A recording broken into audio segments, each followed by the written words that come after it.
안녕하세요.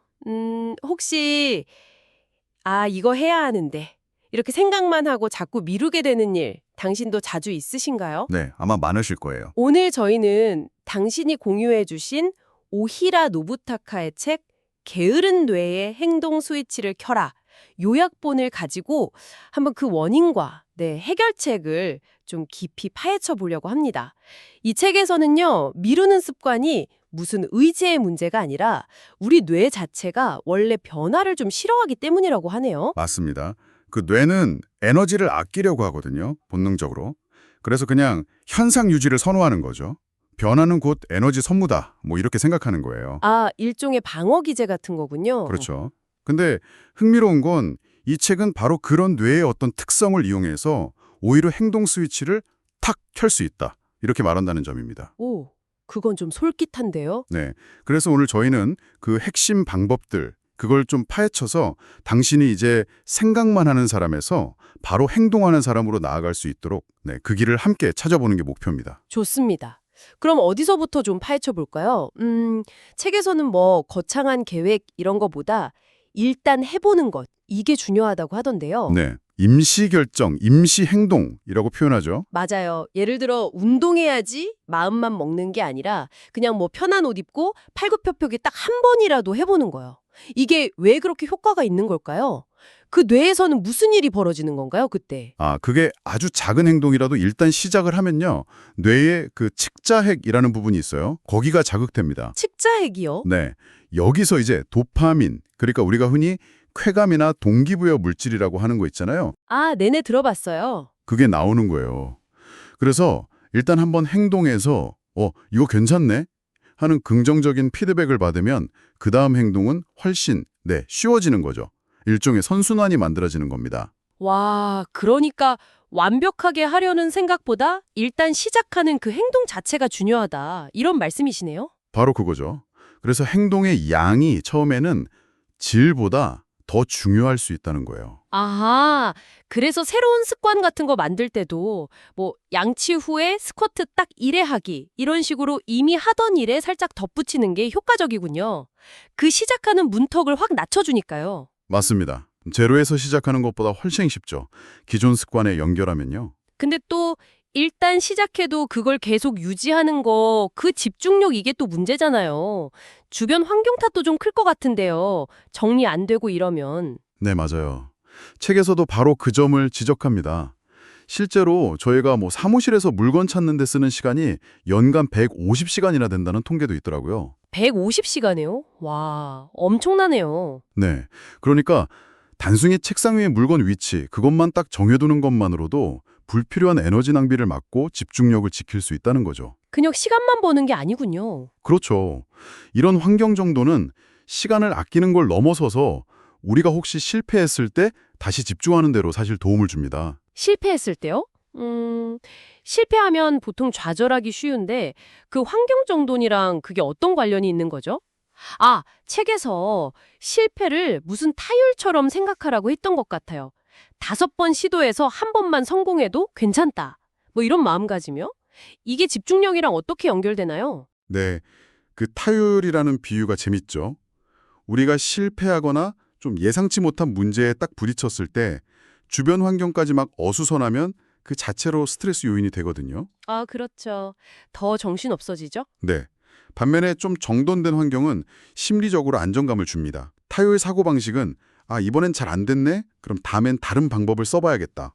이렇게 좀 객관적으로 상황을 보게 도와주는데 이때 정돈된 환경이 다시 시도할 에너지를 좀 보충해준다고 할까요? 네네. 그리고 또 책에서 강조하는 행동 목표에 집중하는 것도 중요해요. 행동 목표요? 결과 목표 말고요? 네. 예를 들어 이번 달 계약 10건 달성. 이건 결과 목표잖아요. 그렇죠. 이거 대신에 매월 고객 30명에게 전화하기. 이건 행동 목표죠. 이렇게 내가 통제할 수 있는 행동 자체에 집중하면 결과에 대한 스트레스는 좀 줄고 꾸준히 행동하기가 더 쉬워집니다. 그렇군요. 통제 가능한 행동에 집중하고 실패는 그냥 과정으로 받아들이는 자세. 근데요. 가끔은 목표도 분명하고 뭐 주변 정리도 다 했는데도 진짜 마음이 안 움직일 때가 있잖아요. 해야 하는 건 아는데 진짜 하기 싫다. 뭐 이런 느낌이요. 바로 그때 그 마음의 소리에 주목해야 할 때입니다. 마음의 소리요. 네. 책에서는 우리가 행동하지 못하는 이유가 어쩌면 그 목표 자체에 욕망이 빠져 있기 때문일 수 있다고 말해요. 그러니까 머리, 이성으로는 이거 해야 해라고 생각하는데 마음, 즉 감정이나 욕망이 안 따라주는 거죠. 아, 머리랑 마음이 따로 노는 거군요. 맞습니다.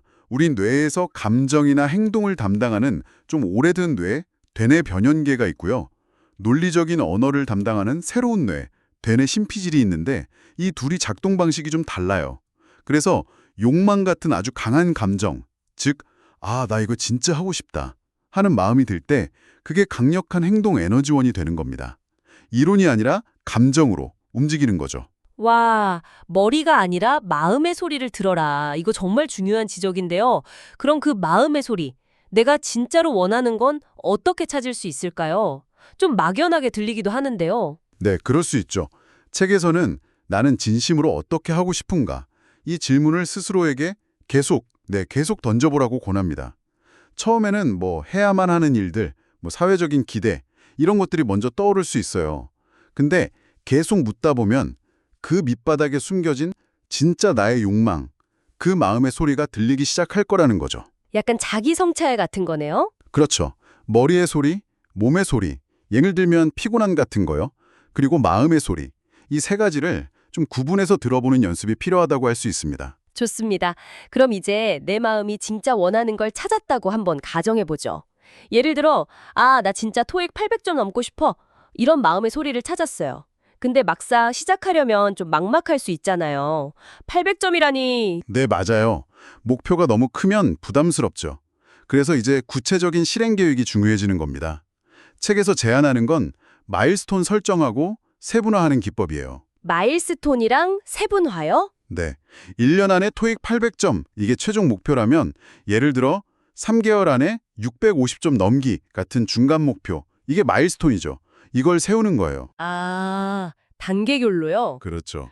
그리고 그 목표를 달성하기 위해서 뭘 해야 할지 아주 작은 행동 단위로 잘게 쪼개는 겁니다. 이게 세분화예요. 예를 들면 매일 단어 앱 20분 학습하기, 주 2회 기출문제 1세트 풀기처럼요. 그렇게 잘게 나누면 오늘 뭐 하지? 이렇게 고민할 필요 없이 그냥 바로 행동으로 옮길 수 있겠네요.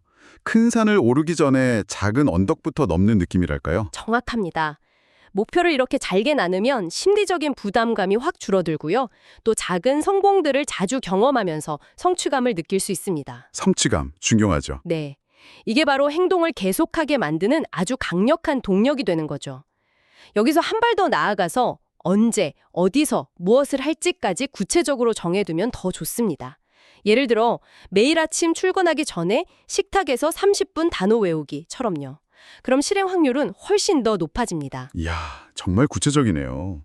오늘 오이라 노부타카의 책 요약본을 통해서 이 게으른 뇌를 움직이는 아주 현실적인 방법들을 살펴봤습니다.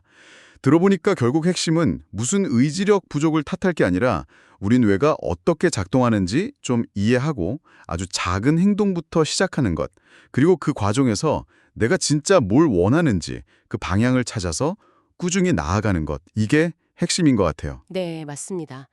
많은 경우에 우리가 행동하지 못하는 건 능력이 부족해서가 아니라 어쩌면 지금은 움직이지 않기로 선택하고 있는 상태일 수 있다는 거죠.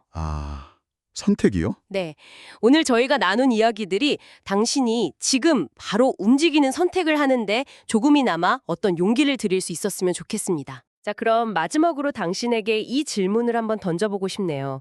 오늘 저희가 이야기 나눈 것들 중에서 당신의 마음의 소리를 가장 크게 울렸던 부분은 무엇이었나요? 그리고 그 울림에 따라서 아주 작더라도 괜찮으니까요. 오늘 당장 당신의 삶에 한번 심어볼 수 있는 그 행동의 씨앗은 무엇일지 한번 생각해 보시는 건 어떨까요?